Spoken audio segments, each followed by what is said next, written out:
अध्यक्ष से मुलाकात हुई, उससे बड़ी प्रसन्नता हुई मुझे। मेरी बड़ी शुभकामना है कि गोलू जी के नाम से जो आपने दीप प्रज्वलित किया है, इसकी लौ बढ़ती जाए और आपको मन में जो है गोलू जी आपकी यात्रा को अपने में बरकत रखें। ये मेरी है। थोड़ी सी बातें बहुत सुनने को मिला और बड़ी पहाड़ के होने के नाते बड़ी मनमस्त कई शब्द ऐसे हैं। पहाड़ पलायन, पहाड़ यहाँ पर बिखरे हुए खेत, पहाड़ में रोजगार नहीं है। कई शब्द बड़े मार्मिक, बड़े तथ्य हैं। मेरा कुछ सौभाग्य रहा कि मुझे लगभग 60 छाने के बाद में लद्दाख में एक टास्क दिया गया था कि सैनिक के लिए रेगिस्तान एरिया है और वहाँ कुछ ऐसा उत्पादन करिए ताकि लोगों को वहीं से भोजन प्राप्त हो सके। 7-8 साल काम करने का मौका मिला। उसके पश्चात में करीब लद्दाख से लेके अरुणाचल और तवांग वगैरह तक के लिए सर्वे वगैरह किया। वो एक अलग बात है।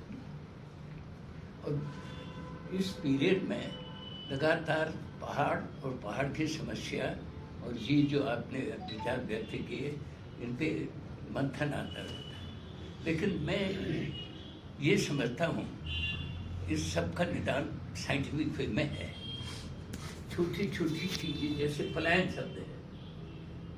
अब इतना अच्छा हमारा भूखंड है और जितनी ऊंचाई वाले क्षेत्र हैं वो ज़्यादा अच्छे हैं और उसमें प्राकृतिक रूप से बड़ी संपदा है। जड़ी बूटियाँ हैं, पहले से भेड़ बकरियाँ वहाँ उगती थी, अच्छे मकानात बने हैं, लेकिन आज खंडहर है।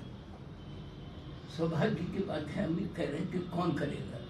उत्तराखंड का सौभाग्य है कि यहाँ पर एक मंत्री जी को रक्षा राज्य मंत्री को पद मिला है और साथ ही साथ वो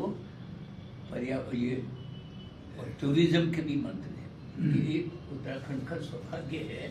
और आप जो प्रेशर ग्रुप कर रहे हैं, अगर एक को साध ले तो सब सज जाएंगे।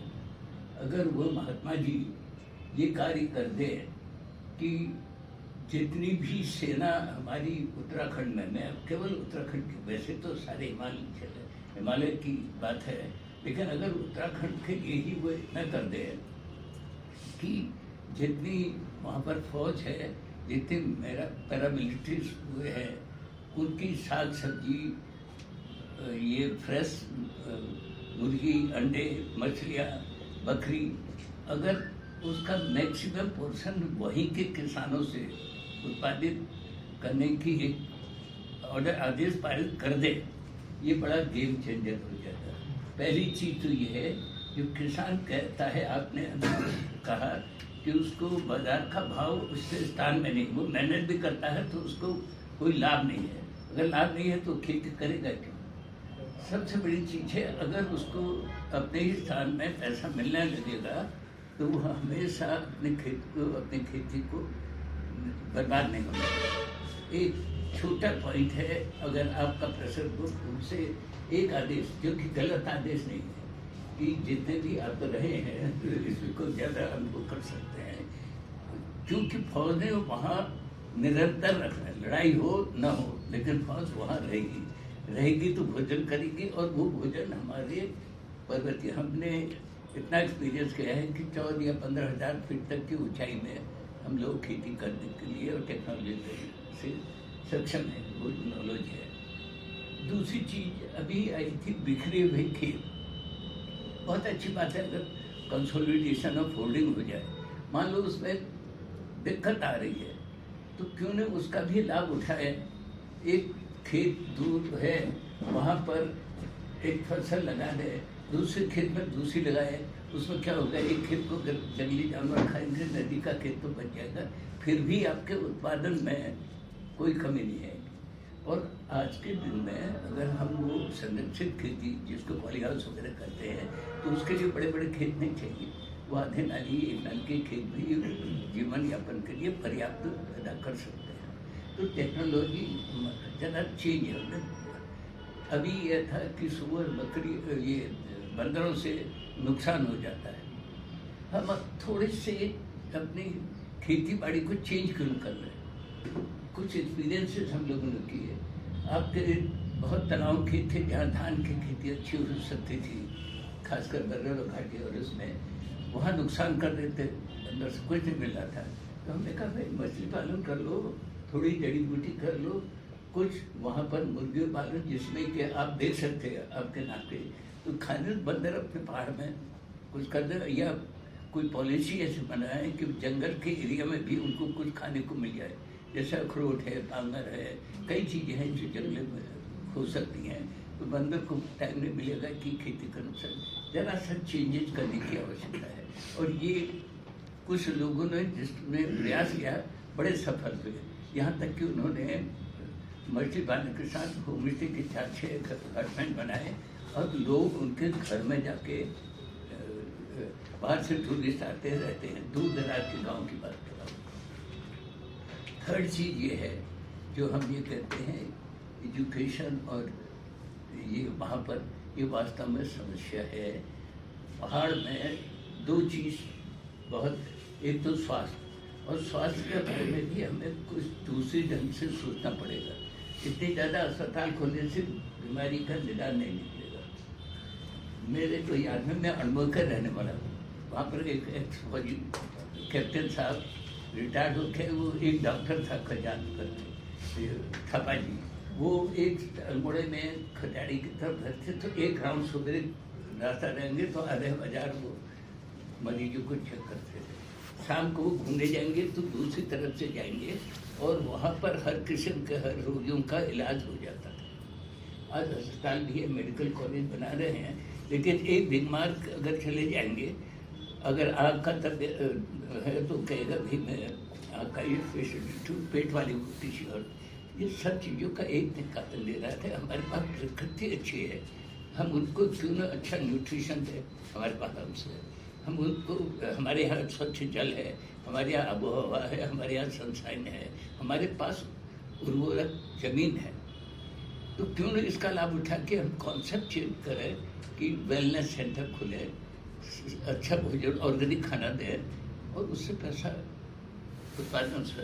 तो कुछ चेंजेस हमको माइंडसेट में करने पड़ेंगे अगर हम चाहते हैं कि वास्तव में उत्तराखंड एक इतने वहाँ पर अपनी आजीविका के लिए कर सकते हैं। जितनी जनता है उससे अधिक हमारे पास संसाधन है, लेकिन उनका वैज्ञानिक जो है ये नहीं है। और अभी जो ध्यान जाता है ज़्यादा मेडिकल कॉलेज, ज़्यादा डिग्री कॉलेज को, तो ज़्यादा यूनिवर्सिटीज हो जाए, उसके बाद जो पढ़ लिख के आ रहे हैं लोग, रोज़गार कहाँ मिल पा रहा है। और रोज़गार की भी समस्या ये है, वो कुछ पढ़ के आते हैं, ग्राउंड में कुछ और चीज़ की जरूरत पड़ती। तो ये कुछ चीज़ों के लिए हमें थोड़ा सा परिवर्तन करेगा। और मैं ये आपको आश्वस्त करता हूँ कि अगर दो चीज़ आप करवा लें, जैसे कर आपके उससे अगर देखें, एक तो डिफेंस मिनिस्टर, रक्षा राज्य मंत्री हैं, उनके एक आदेश से ही ये सेट हो सकता है।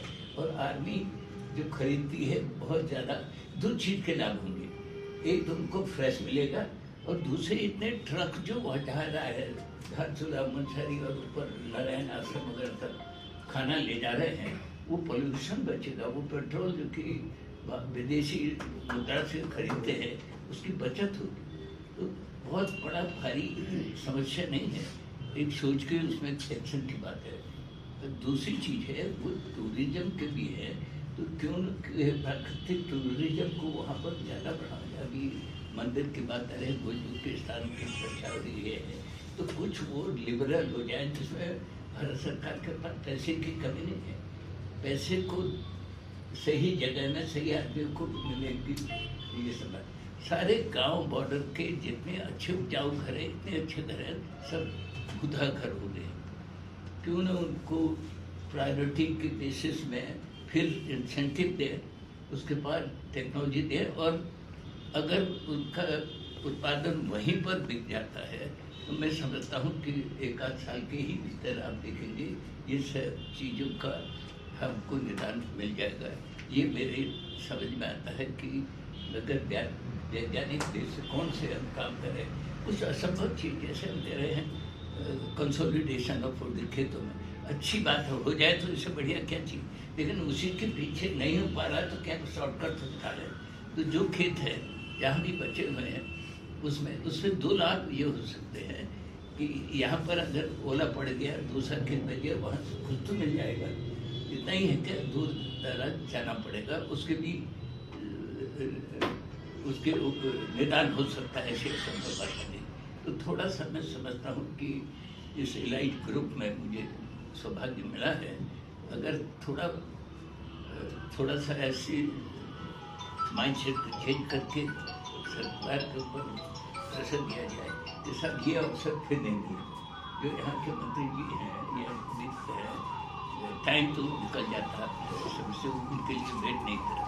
यथाशीघ्र अगर कुछ पॉलिसी कर सकते, अब देखिए तुरंत उसको कितने प्रभावी ढंग से उसका आपको रिजल्ट दिखाए। लोग अपने घरों में वापस जाएंगे, उनको स्वास्थ्य ठीक रहेगा और उनको जो फौज को अपना अनाज जो चाहिए, इससे मार्केटिंग वाली समस्या की कौन ले जाए। उसके बाद जितना भी सर्वस है हमारे पास पहाड़ की, मैं एक छोटा उदाहरण देता हूँ। अल्मोड़ा में बैठा हुआ था, मेरे साथ एक वैज्ञानिक फूड साइंटिस्ट बैठे हुए, कोरोना के बाद बातें हुए हॉलबाग में, जिन्होंने मडवे के बिस्कुट की फैक्ट्री खोली। तो प्रोफेसर के पास कुछ लोग आए थे, उन्होंने कहा यार हमारे पास काढ़े इतनी जड़ी बूटी है, काढ़े दूसरे सब जरा बताइए कि काढ़े में क्या चीज़ लगती है। कुछ ही जो यहाँ के मसाले हैं, नाम हम लिखाया तो नोट करते रहे तो कि आप इसको उबालो, उसके आधी मात्रा तक उबल जाए, अब पिलाओ लोगों को। ये इन्होंने जाके हलवाद में प्रयास कर, सब चीज़ वहाँ पर मिल जाती है। और जब उन्होंने कहा कि हमने इसके लिए काढ़ा है, तो बॉम्बे से एक विदिन अ वीक एडवर्टाइज किया था, उनके लोग आगे साहब कहाँ बन रही चाहे हमको दिखाइए। और एक हफ्ते 10 दिन के भीतर जितना वो काढ़ा बना रहे थे बॉम्बे, यहाँ तक कि उन्होंने अपना फूड साइंटिस्ट भेजा कि हमारे सामने काढ़ा बन रहा है। नहीं वो पढ़े नहीं, वो देखने के लिए 3 महीने के लिए ड्यूटी दी और महिलाओं ने उसको संचालन कर रहे थे। मिला और अधिक डिमांड आई, तो अब केवल सोच की बात है, कुछ करने की बात, और उसमें कोई टाइम भी नहीं लगा, कोई रुक गया और कोई स्कीम से उन्होंने काम किया। लेकिन वो काढ़ा बहुत प्रचलित हो गया, मंगाते अब और लाओ, उतने के लिए तो तिमूर के पत्ती लाओ तो तिमूर खाई नहीं गई। तो ये चीज़ें हैं, अगर हम थोड़ा सा अपनी जो संसाधन अपनी चीज़ें उपलब्ध हो रही हैं उसके उपयोग कर सकते हैं, तो शायद हम उत्तराखंड में बहुत चेंजेस लाते हैं। और जो बहुत सी समय से की चीज़ें हैं उसका कुछ न कुछ निदान घर बैठ के कर दिया था। ये मेरे थोड़ा